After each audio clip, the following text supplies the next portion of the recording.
Bismillahirrahmanirrahim. Assalamualaikum warahmatullahi wabarakatuh. Selamat pagi ya mbak-mbak mahasiswa bidan semester 3. Berjumpa lagi dengan Bu Rosi di sini ya. Selamat, Anda sudah naik ke semester 3. Dan pada perkuliahan hari ini kita akan membahas tentang lingkup asuhan neonatus, bayi dan balita. Harapan saya Anda sudah membaca RPP yang sudah saya upload di Skalsa. Jadi untuk pertemuan yang pertama dengan saya adalah lingkup asuhan neonatus, bayi dan juga balita ya. Ya, sebagai pendahuluan kita mengingat lagi ya yang dinamakan dengan bayi baru lahir itu seperti apa ya. Jadi yang dinamakan dengan bayi baru lahir adalah bayi yang lahir selama 1 jam pertama setelah mereka dilahirkan ya. Kemudian ada juga yang mengatakan bahwa bayi baru lahir itu merupakan hasil konsepsi yang baru keluar dari rahim seorang ibu melalui jalan kelahiran normal ataupun dengan bantuan, contohnya adalah dengan vakum, kemudian atau juga dengan proses sesar itu ya, sampai dengan usia bayi tersebut 1 bulan ya. Kemudian di sini kita harus tahu bahwasanya bayi berlahir normal adalah bayi yang lahir pada usia kehamilan 37 sampai dengan 40 minggu dan berat badannya adalah 2.500 sampai dengan 4.000 gram ya. Itu dikatakan bayi baru lahir yang normal, seperti itu. Kemudian lanjut ya, setelah kita bicara soal bayi baru lahir, sekarang kita akan bicara tentang neonatus ya. Pasti Anda semua pernah mendengar apa yang disebut dengan neonatus ya. Jadi di sini masa neonatal atau neonatus adalah masa sejak bayi itu lahir sampai dengan berumur 4 minggu ya, atau bisa dikatakan 28 hari. Itu masanya neonatal, neonatus juga bisa. Nah, di sini neonatus itu ada 2, neonatus dini dan juga neonatus lanjut. Kalau yang dinamakan dengan neonatus dini adalah jikalau bayi tersebut berusia 0 sampai dengan 7 hari.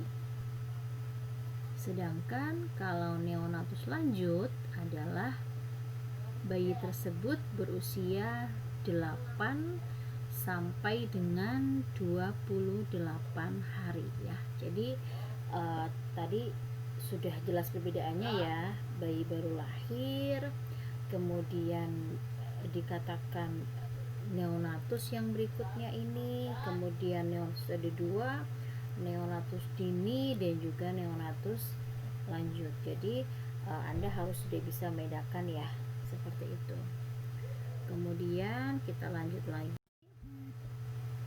Nah, kalau yang sekarang kita belajar tentang bayi.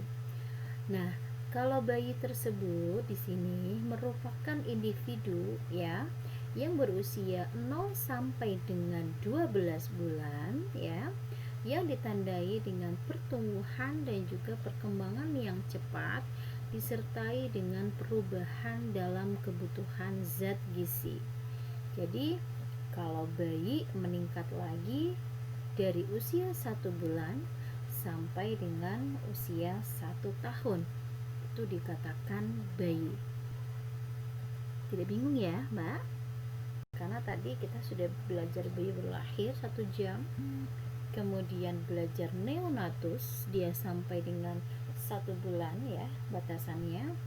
Kemudian kita bicara soal bayi itu lanjutan dari neonatus, yaitu 1 bulan sampai dengan 1 tahun, begitu ya.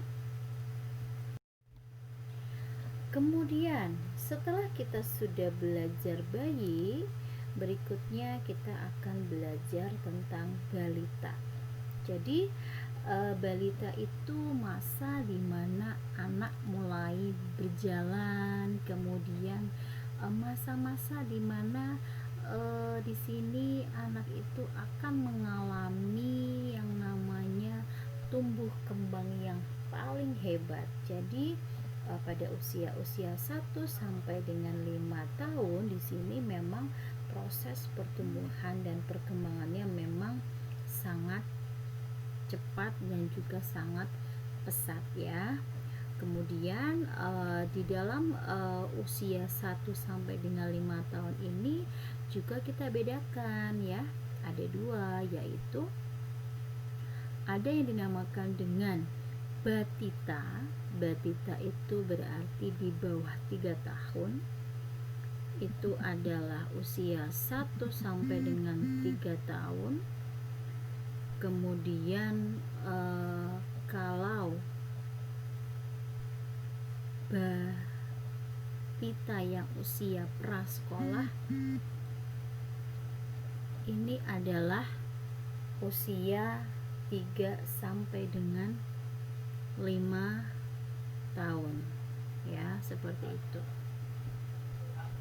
Jadi sampai dengan balita kira-kira ada yang bingung atau tidak ya? Tapi mudah-mudahan sih tidak bingung ya, karena di sini tadi saya sudah jelaskan pokoknya balita itu ada dua ya, batita dan juga usia prasekolah 3 sampai dengan 5 tahun ya. Oke. Nah, kemudian berikutnya kita akan bicara atau belajar tentang ciri-ciri BBL normal ya. Jadi apa saja sih ciri-ciri bayi baru lahir yang normal? Bayi baru lahir normal itu dia akan lahir ya antara 37 sampai dengan 42 minggu, tetapi ada juga sumber yang mengatakan kalau dia maksimal adalah 40 minggu usia aterm. Kemudian dari berat badannya adalah sekitar 2.500 gram sampai dengan 4.000 gram. Untuk panjang badan itu adalah 48 sampai dengan 52 cm. Kemudian untuk lingkar dada adalah 30 sampai dengan 38 cm. Untuk lingkar kepala 33 sampai dengan 35 cm. Lingkar lengan 11 sampai dengan 12 cm. Kemudian frekuensi jantungnya itu adalah 120 sampai dengan 160 kali per menit. Kemudian kalau kita hitung pernafasan adalah 40 sampai dengan 60 kali per menit ya. Kemudian bayi baru lahir ini biasanya kulitnya itu terlihat kemerahan ya. Kemudian biasanya dia itu masih ada jaringan suputan ya. Jadi dia masih makanya biasanya itu dia licin. Kemudian rambut lanugo itu rambut yang kecil itu biasanya sudah tidak terlihat kalau di aterm ya. Kemudian rambut kepalanya biasanya telah sempurna, walaupun mungkin ada yang sedikit, ada yang tebal, ada yang juga yang tipis. Kemudian kuku si bayi itu biasanya agak panjang dan juga lemas ya. Terus kalau kita cek nilai Apgar skornya ya, karena dia lahir itu harus menangis spontan, kemudian kulitnya kemerahan, kemudian setelah itu tonus ototnya bagus, itu dia nilai Apgarnya wajib lebih dari 7 ya. Jadi dia harus normal Apgar skornya. Kemudian gerakannya aktif ya, gerakannya itu harus aktif bayi baru lahir. Kemudian bayi baru lahir juga wajib menangis kuat ya, jadi tidak merintih, menangis kuat. Kemudian untuk genitalia, apabila dia jenis kelaminnya perempuan, maka labia mayoranya sudah harus menutupi labia minora. Itu yang normal karena dia berarti usianya sudah aterm. Dan untuk laki-laki, testisnya biasanya sudah turun dan skrotumnya sudah ada, seperti itu ya. Itu adalah ciri-ciri BBL normal. Jadi sebelum Anda mengidentifikasi BBL yang patologis, Anda harus tahu dulu ya bagaimana sih ciri-ciri BBL normal seperti yang sudah saya jelaskan ini ya, seperti itu. Lanjut. Kemudian BBL normal itu juga refleks shaking atau refleks hisapnya itu harus sudah terbentuk dengan baik, terbukti dengan pada saat dia dilahirkan dia harus sudah bisa menyusu dengan baik ya. Kemudian refleks Moro, jadi apabila kita refleks kejut ya, itu maka dia akan tangannya itu akan terkejut gitu ya. Kemudian refleks grasp ya, grasp itu menggenggam itu harus sudah baik juga. Jadi kalau kita masukkan tangan kita ke dalam tangan bayi, jari kita dalam tangan bayi, maka dia akan menggenggam. Kemudian refleks looting atau refleks mencari itu kita rangsang dengan cara apabila si mulut bayi itu membuka, maka kita pada saat dia akan menyusu, maka dia akan mencari peta susunya gitu ya. Kemudian kalau misalkan dia punya eliminasi, yaitu dia harus sudah keluar mekanium dalam 24 jam pertama. Kemudian mekaniumnya berwarna hitam kecoklatan gitu ya, seperti itu. Jadi seperti itulah ciri-ciri BBL normal.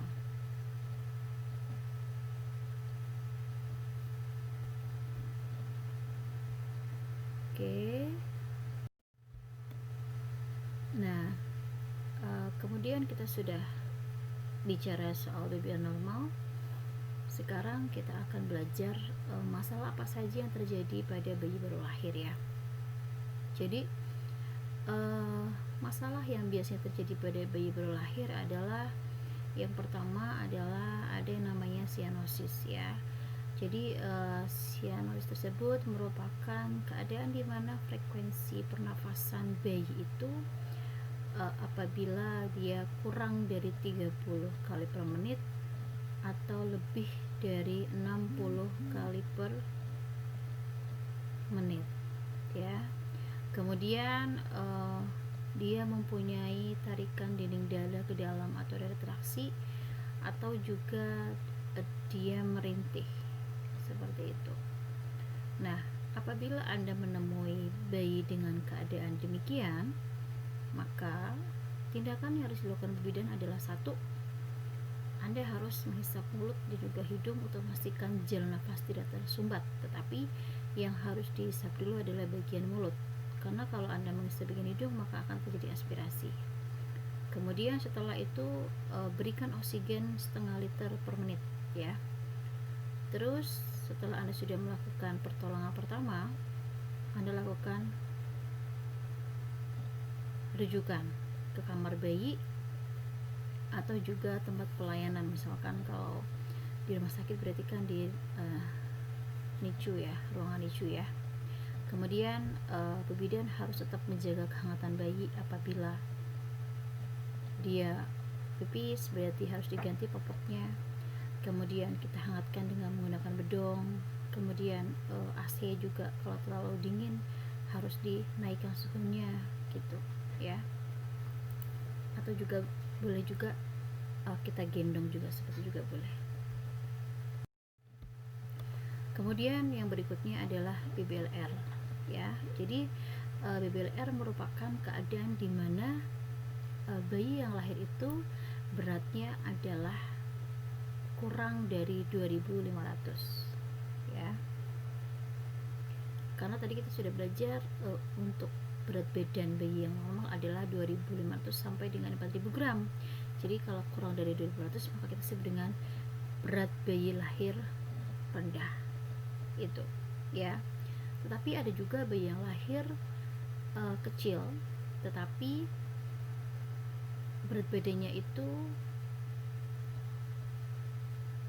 tidak sama ya dengan masa gestasinya. Jadi berat badannya itu kecil dengan berat badan yang seharusnya untuk masa gestasi kita sebut dengan desmatur. Tetapi kalau prematur itu berarti kurang dari 37 minggu ya. Kemudian berikutnya adalah letargi.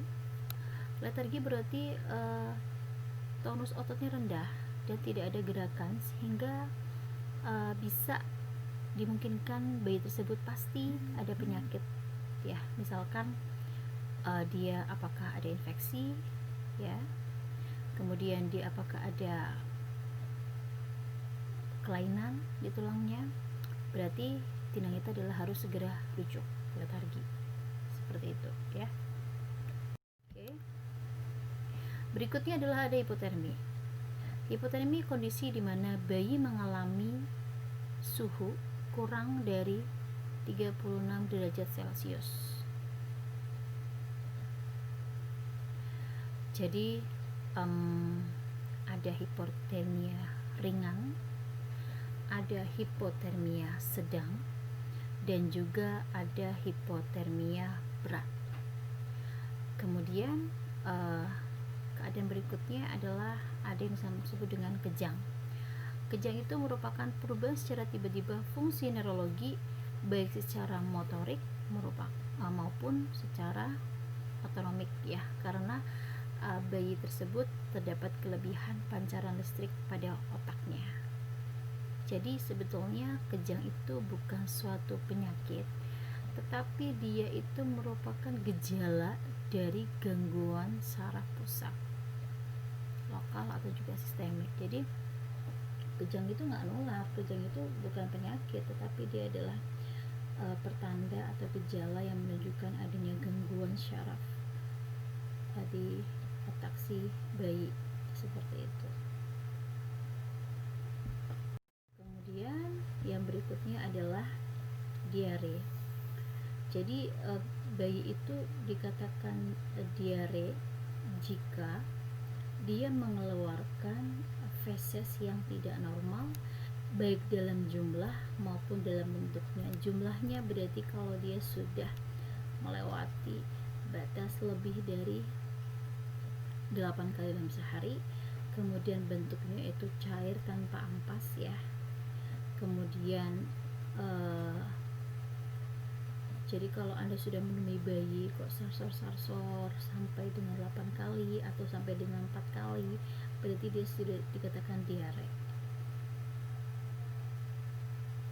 Karena diare itu merupakan salah satu penyebab kematian bayi.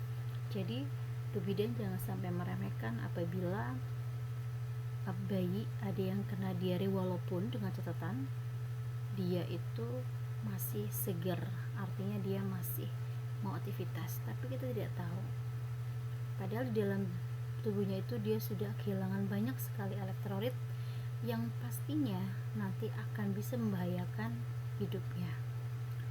Bisa juga dia dengan dehidrasi atau juga tanpa dehidrasi ya seperti Anda saja. Kalau orang dewasa diare, bagaimana rasanya perutnya? Nah, ini bayi tidak bisa mengatakan, dia hanya bisa menangis. Jadi kalau Anda menjumpai bayi dengan diare, harus cepat-cepat langsung dibawa ke dokter ya. Kemudian lawan dari diare adalah obstipasi ya. Obstipasi itu adalah dikarenakan bayi tidak mengeluarkan feses atau tidak BAB lebih dari 3 hari.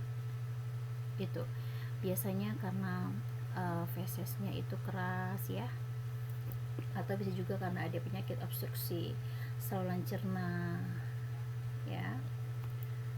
Karena secara normal seharusnya bayi itu ya setiap hari harus diare, kecuali kalau dia belum MPASI, artinya dia masih pure minum ASI, bisa saja dia BAB-nya seminggu sekali, itu masih dianggap normal.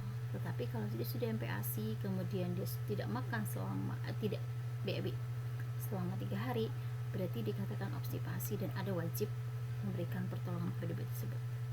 Kemudian infeksi di sini adalah terjadi pada masa antenatal, jadi pada saat si bayi masih dalam kandungan si ibu, kemudian intranatal pada saat bayi dilahirkan, dan juga postnatal pada saat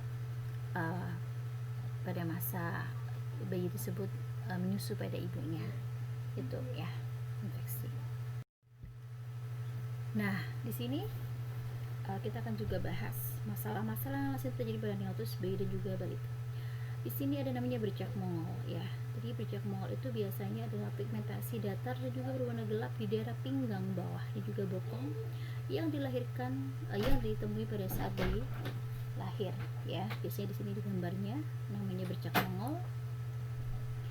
Pasti Anda pernah melihat ya bayi dengan kondisi demikian.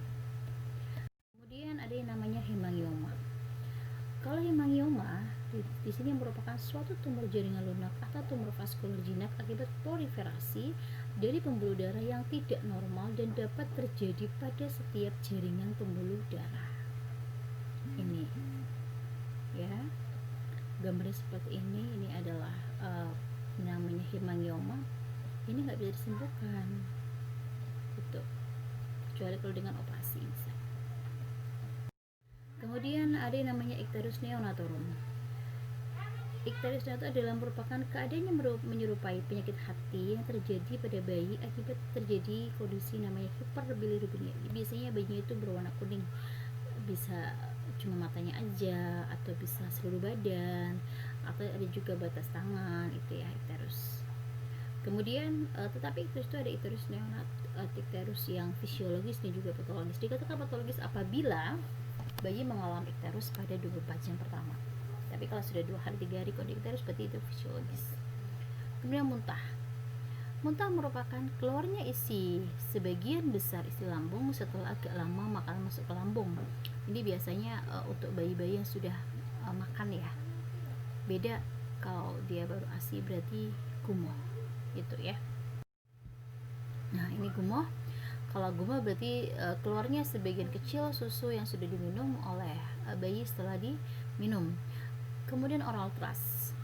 Oral thrush itu berarti terjadi infeksi jamur candidialis pada membran mukosa mulut bayi yang ditandai dengan munculnya bercak-bercak keputihan, membentuk plak-plak berkeping di mulut, ulkus dangkal, demam, dan juga adanya iritasi gastroenteritis. Jadi biasanya kalau bayi-bayi dia minum dengan menggunakan dotnya tidak bersih, pencuciannya tidak steril, kemudian pada saat dia setelah menyusu lidahnya tidak bersihkan, maka dia akan terjadi oral thrush ya, seperti itu. Kemudian berikutnya adalah diaperas. Diaperas merupakan kondisi di mana terjadi rom-rom kemerahan pada bokong akibat penggunaan popok ya. Penggunaan popok itu biasanya mungkin karena terlalu lama penggunaannya, atau mungkin karena tidak diganti ya, atau mungkin bayi ternyata punya kulit yang sensitif sehingga biasanya dia terjadi ruam popok. Kemudian ada juga namanya sporia. Ya, sporia itu merupakan sisik yang berlemang atau eritema ya, yang terdapat banyak kelenjar sebasi atau kelenjar keringat. Biasanya terjadi di area kepala. Jadi biasanya kalau kita lihat itu bayi-bayi suka ketombean ya, suka ketombean kayak gitu ya, suka kotor, ada kuning-kuningnya kotoran di kepala, itu berarti termasuk sporia. Begitu ya. Ini sudah ada gambarnya, jadi mudah-mudahan nanti Anda ada gambaran ya Mbak ya. Oke. Kemudian furunkel ya. Furunkel merupakan peradangan pada folikel rambut dan juga jaringan sekitarnya, terjadi di daerah bokong, kuduk, aksila, badan, juga tungkai. Jadi ini biasanya dia macam bisul itu Mbak, hampir sama kayak bisul seperti ini ya. Biasanya dia terjadi di ada juga ya, terjadi di kepala juga ada. Kemudian dinamakan dengan miliaris atau kita sebut dengan keringat buntut ya, berkeringat gitu ya. Itu karena keadaan dermatosis yang disebabkan oleh retensi keringat akibat tersumbatnya pori kelenjar keringat di sini. Jadi karena mungkin bayi berkeringat kemudian tidak dielap, tidak diganti bajunya, lama-lama dia menjadi biang keringat itu ya, seperti itu. Kemudian di sini kita bahas neonatus dengan kelainan bawaan ya. Nah, sebetulnya kelainan pada pertumbuhan janin itu bisa didiagnosis pada saat masih dalam kandungan. Kita bisa melihat dari pemeriksaan radiologi ya, jadi di ronsen ibunya apabila memang ada kecurigaan ada sesuatu yang tidak beres dengan bayinya, atau juga biasanya kita juga bisa melakukan pemeriksaan amniosintesis, yaitu kita ambil di air ketubannya ya, air ketubannya diambil kemudian dicek apakah ada kelainan atau tidak. Atau juga pada saat anamnesa kita juga bisa melihat atau mengira-ira misalkan ada keluarga yang mengalami kelainan bawaan, takutnya nanti bayi yang akan dilahirkan berikutnya juga akan mengalami kelainan demikian. Kemudian ada juga kelainan dalam kehamilan seperti hidamnion ya. Hidamnion itu misalkan air ketubannya terlampau banyak ya, poli, atau juga air ketubannya kurang atau oligohidramnion, dan juga IUFD intrauterine fetal death. Jadi bayinya itu meninggal di dalam kandungan, itu juga bisa ya. Nah, di sini untuk neonatus dengan kelainan bawaan ada labioschisis dan juga labiapodoschisis ya. Di sini bibir belah, bibir sumbing, atresia rectum, dan anus tidak punya anus, obstruksi biliaris ya, jadi biasanya ini perutnya besar, dia nggak bisa BAB. Hisprum dia juga sama karena ada masalah di saluran pencernaannya. Omphalocal biasanya ada benjolan dia di daerah punggung ya. Kemudian hernia diafragmatika, jadi ini kalau kita bahas itu turun berok, jadi misalkan ususnya itu turun ke dalam skrotum ya. Kemudian ada meningokal dan encephalokal. Kalau Anda pernah melihat bayi di dalam kepalanya, encephalnya itu dia ada benjolannya. Hydrocephalus apabila kepalanya lebih besar ya. Phimosis ini apabila si bayi itu saluran uretranya itu tertutup katup ya. Kemudian hipospadia itu uretranya itu dia berada di bawah, normalnya kan di tengah tapi dia di bawah. Nah, untuk penyebab dari kelainan bawaan tersebut biasanya memang ada faktor kromosom ya.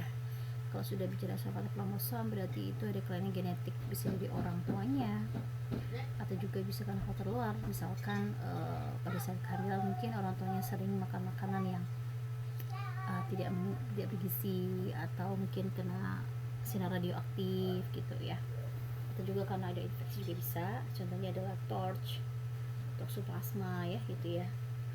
Kemudian faktor hormonal ya, hormonal ibu ada gangguan.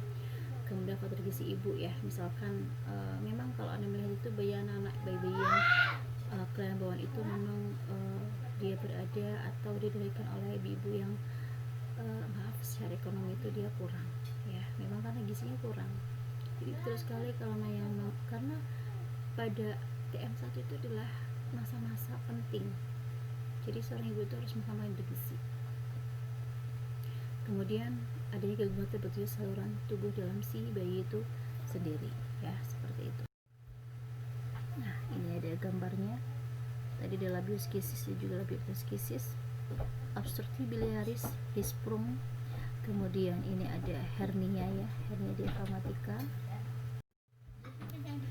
Kemudian ada meningokal. Terus ada encephalokal. Kemudian di sini ada phimosis ya. Ini ada hipospadia, hydrocephalus. Kemudian ini adalah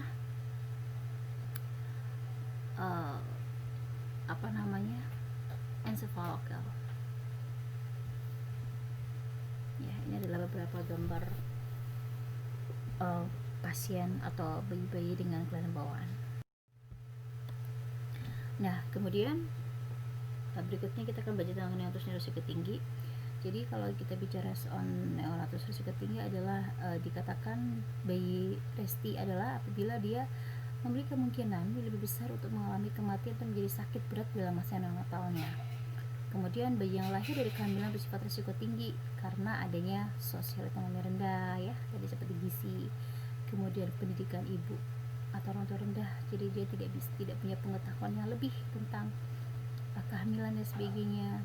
Kemudian usia reproduksi yang tidak sehat, jadi misalkan kalau dia hamil di bawah 20 tahun atau lebih dari 35 tahun, kemudian paritasnya 1, atau dia baru pernah melahirkan, atau juga dia sudah pernah lebih dari 5, kemudian dia merupakan buah dari hamil di luar nikah, kemudian ibu hamil tapi tanpa HNC, ada juga gangguan gizi dan juga anemia, kemudian riwayat kehamilan dan persalinan jelek, kemudian apakah dia pada saat hamil itu komplikasinya mungkin ada perdarahan atau juga ada preeklamsia berat, itu merupakan neonatus resiko tinggi seperti itu.